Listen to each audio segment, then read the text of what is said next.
Hello, people. Finished the book. Nelson. Fucking crap out of the way. Nelson. Love and Fame. And they call it Love and Fame because that's what Nelson wanted. He was a pretty weird guy. They should have added in there Killing Frenchmen because that's what he wanted too. This was a really good book. A very enjoyable book. Not sure where I got this. I think I might have got it in Chattanooga. This was published in 2003, 586 pages. It is chock full of letters, excerpts from letters that Nelson has written, that Fanny has written, that Emma has written, that Sir Hamilton has written, St. Vincent. Everybody appears in this book. There's even a couple of cameos by Wellington, Napoleon. Of course, this was, during the Napoleonic era. And if I had to criticize the book about something, it could have taken a little bit more time with the battles. The Battle of the Nile, Aboukir Bay, I don't know how to pronounce it. Everybody just refers to it as the Battle of the Nile. Copenhagen, and of course Trafalgar. And there was some other minor engagements too. Copenhagen, I had never really read an account of Copenhagen, but that was some nasty business, Copenhagen. And that's what that's what Nelson wanted, was to close with the enemy and just bang away at him, and trust in superior training of the British crews, and it never let him down. So let's get to the notes here. In the very beginning, Nelson, it goes into his childhood a little bit. His mother dies very early.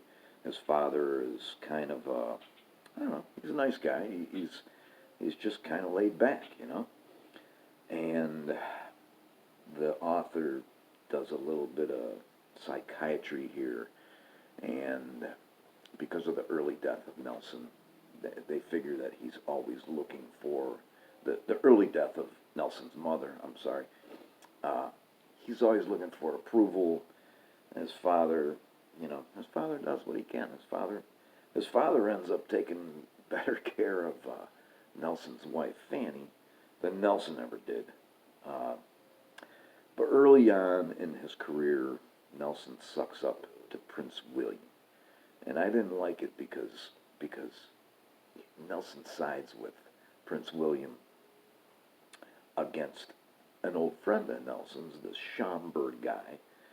Schomburg and Hood have this disagreement, and it's kind of fucked up. Page 105. I'm going to try and make this video as short as I can. It's going to be long, though, because last time my phone just quit on me. Bottom of 105. Nelson he's in Spain. This is before they're at war with Spain. And he goes and watches a bullfight, and this is just his reaction. As for the bullfight, he reacted like a true Englishman. We felt for the bulls and horses, and I own it would not have displeased me to have had some of the dons tossed by an enraged animal. That's what they called Spaniards, was dons. How women can even sit much more applaud such sights is astonishing. It even turned us sick, and we could hardly sit it out. The dead mangled horses with their entrails tore out, the bulls covered with blood, was too much. However, we have seen one and agree that nothing shall tempt us to see another. Tenerife, there's several instances where Nelson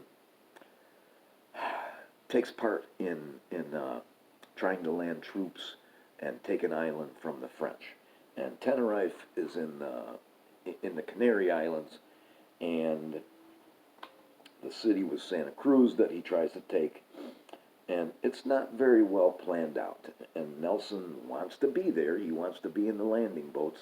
And before he even gets out of the boat, he gets shot in the arm. And that's how he loses his arm.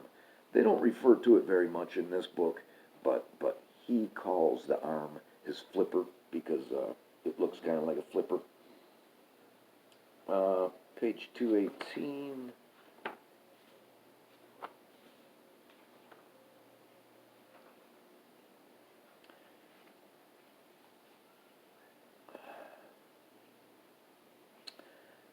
He's very vain.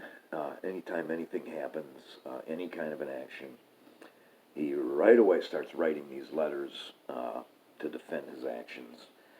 Just over a month later, Nelson would write from Bath to Sir Andrew Snape Hammond, Comptroller of the Navy, his last words on the subject. You will see by my journal the first attack on the 21st under Trowbridge completely failed, and it was the 25th before it could again be attacked, which gave 4 days for collecting a force to oppose us. Had I been with the first party, I have reason to believe complete success would have crowned our endeavors. My pride suffered, and although I felt the second attack a forlorn hope, yet the honor of our country called for the attack, and that I should command it. I never expected to return, and am thankful. And for such reasons he had sacrificed his men. He gets his arm amputated on board the ship, and another author might have gone off and explained what an operating room might look like on board ship and what was a typical operation of that day. But I don't really get any of that in here. They don't mention much. He had problems with the stump for months after that, and the author really just alludes to that. He doesn't go into any detail. Top of 244.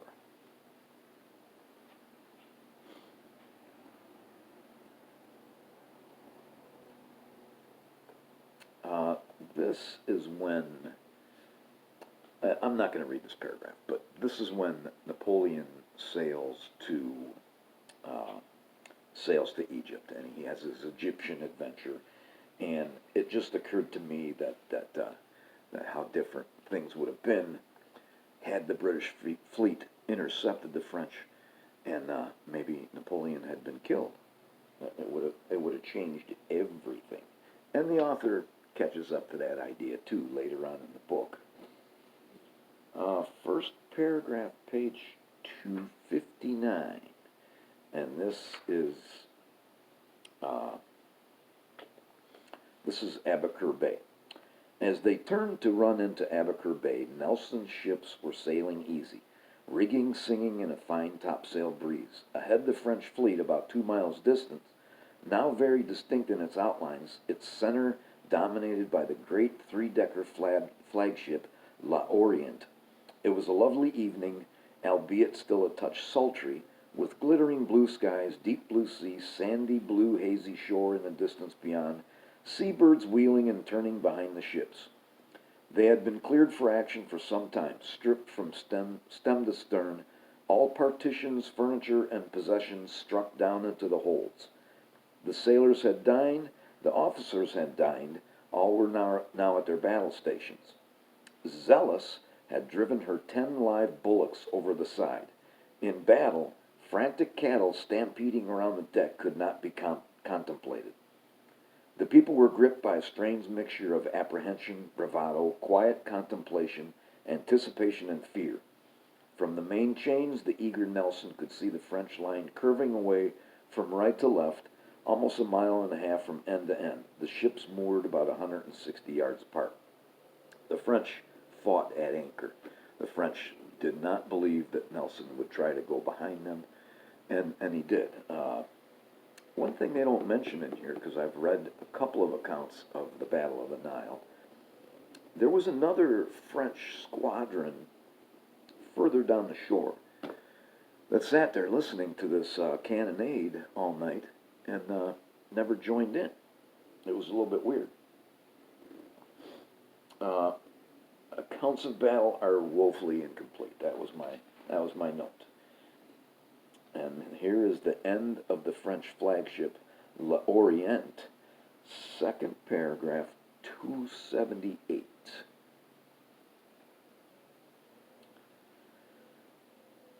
L'Orient is on fire. By this time, the fire had taken a furious hold, and a yellow and red glow began to illuminate the sea. This battle goes on at night. The masts of nearby ships and the faces of watching men held spellbound. Flames began to sprout from gun ports as from an infernal boiler. Fire ran up the masts and along the rigging, which began to melt away or fall, until deep below the magazine ignited and the vast ship erupted and burst. A prodigious sheet of flame shot skyward, taking 1,000 men to their end. There was barely an interval before the rushing wind of displaced air fanned watching faces, and then the cataclysmic roar was upon their eardrums. Instinctively, hands went to heads as the slash and splatter of debris rained on the sea. It seemed incredible that such a towering presence as L'Orient could have vanished from the face of the sea, leaving no more than a tangled mound of floating wreck behind. In Alexandria and in the desert, men heard the sound and wondered. Nearby there were some muted cheers. Emma. Emma is a pretty weird character. Emma started out from very low origins. Her mother kind of pimped her off to members of the minor nobility. There was two of them, and Hamilton was the second. Both of these men used her for sex, but both of them also educated her, taught her how to behave in public, taught her how to sing, play musical instruments. It reminded me of Pygmalion, which I think turned into My Fair Lady or something like that. But Emma was very beautiful to begin with.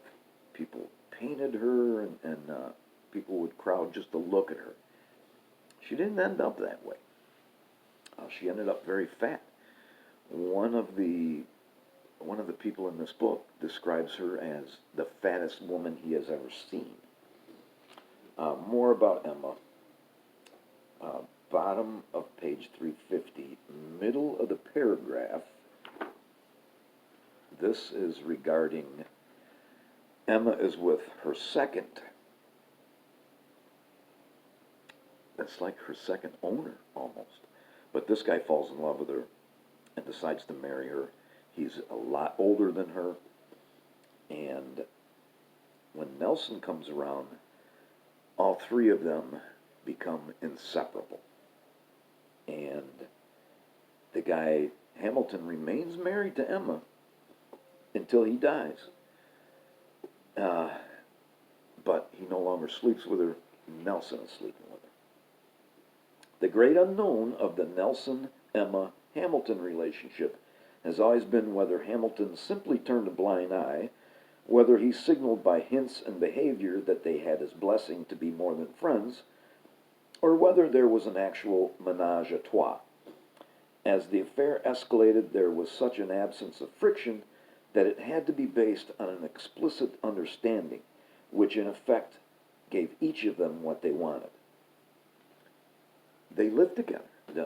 They lived together on board ship. They lived together in homes.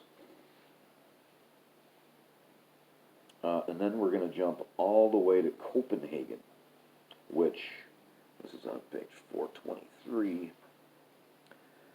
Copenhagen, the Dutch, Denmark had a great fleet, and it looked as though the French were going to pressure the Danes to either give up their fleet to them or to join them, and England couldn't let that happen.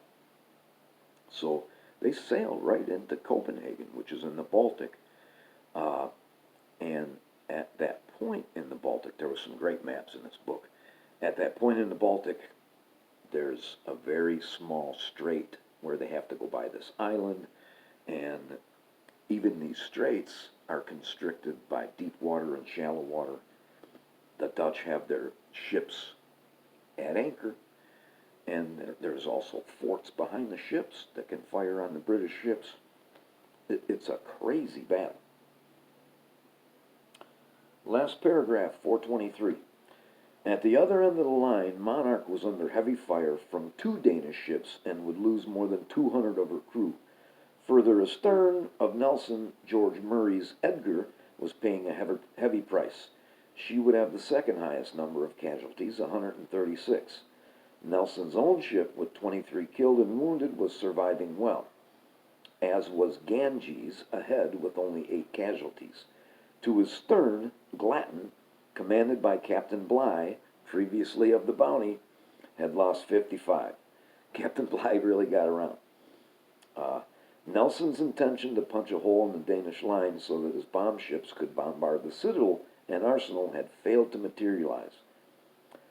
The best they could manage was for 2 of them to get in a position near the middle ground and fire over the 2 fleets into the naval dockyards. But the range was too great. They did little damage. And I think I'm going right here.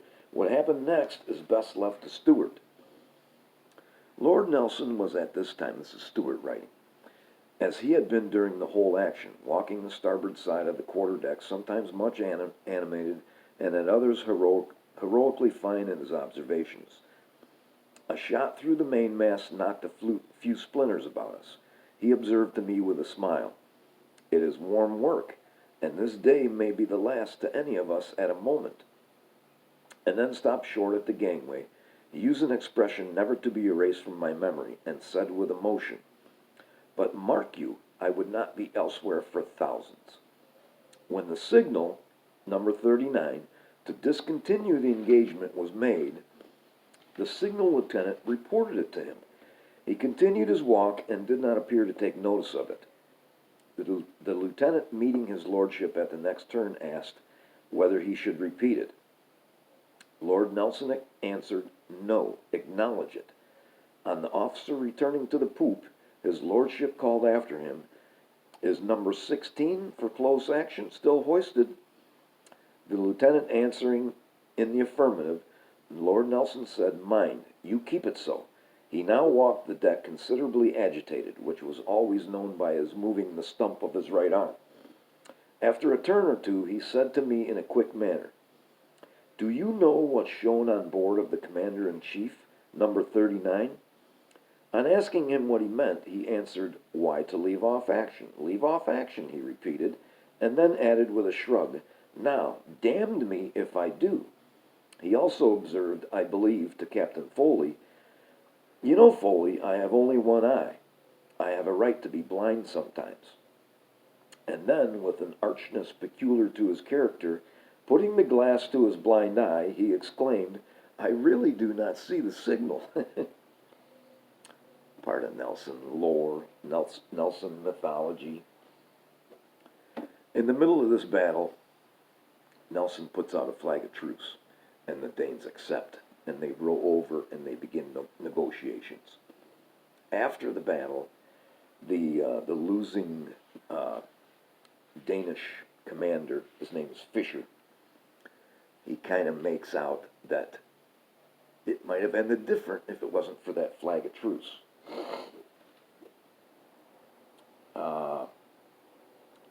Bottom of, we go all the way to 572.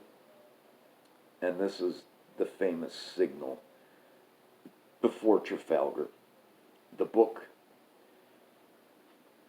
goes all the way to the end and only gives me like 13 pages regarding Trafalgar. This is right before the 2 fleets meet. They can see each other. They're both ready for action. Now back on deck, where it was 11:30, he presented to all who saw him a calm and untroubled exterior. With tension mounting and battle inescapable, he proposed a signal, he said, to amuse the fleet. "England confides that every man will do his duty." The signal lieutenant, Pascoe, was quick to realize that confides would increase the number of flags required because the word was not included in Sir Home Popham's signals vocabulary. He proposed substituting expects for confides, Make it so, said Nelson. And that's what they did. England expects that every man will do his duty. And I have a book that's the title. Uh, Nelson depended on English gunnery to win his battles. I got one more real long note. And it did against the French, against the Danish, against the Spaniards. Much later, about 100 years later, it didn't at Jutland. They finally met an enemy that, even though the British ships outnumbered the Germans, their gunnery was pretty equal, and the Germans had better built ships. Jutland is another thing that I have tons of books about. And then I have Kiss Me Hearty, when Nelson gets shot at the end. Nelson dies at Trafalgar. He gets shot by a French sharpshooter.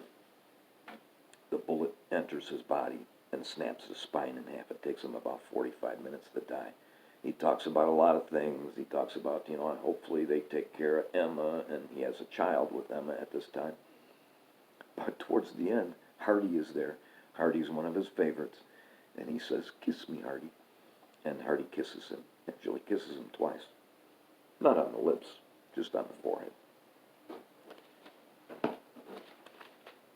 This is my note, my big long note. Nelson's personal life is disgraceful. He has this wife, Fanny, who's a little bit weird, but Nelson is weird also. And after he falls in love with Emma, he cannot deal with Fanny. He never does divorce her. He actually instructs a friend to go and tell Fanny that he never wants to talk to her again, and he never wants her to try and talk to him. The guy likes Fanny, so he's unable to even do this. They're still married. Fanny lives with Nelson's father, cares for Nelson's father, who's getting old. When his father dies, it's Fanny that's there, not Nelson. Nelson doesn't even go to his father's funeral for fear of running into Fanny. Emma constantly attacks Fanny. Fanny continues to write pitiful letters to Nelson. It's just, he was a very brave man. He was not a great man to Fanny. He was a very generous man to other people. I don't know. He was a weird guy. Thanks for watching.